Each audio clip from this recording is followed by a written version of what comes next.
Hi guys, welcome to Richard Cabile YouTube channel, and to this video, I will teach you how to remove app lock password in Realme 5 mobile phone. And okay guys, but before we start, kindly subscribe to my YouTube channel by pressing the subscribe button and the bell to notify you if I have new videos. So okay guys, let's start. So okay guys, for my example, I removed the lock of this Chrome. So okay, if you click the Chrome application, okay, the Chrome application are locked. And okay guys, to remove this lock, okay, you'll have to do is go to setting.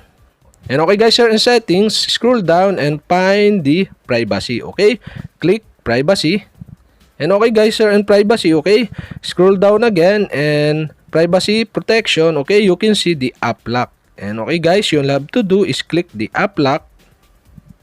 And okay guys, now enter privacy password. Okay, and okay guys, after you enter the privacy password, now you can see the application you want to remove the lock. And okay guys, here, find the application by scrolling down or up on this screen. And okay guys, for my example, I removed the lock of this Chrome application. And okay guys, you'll have to do is click the Chrome application.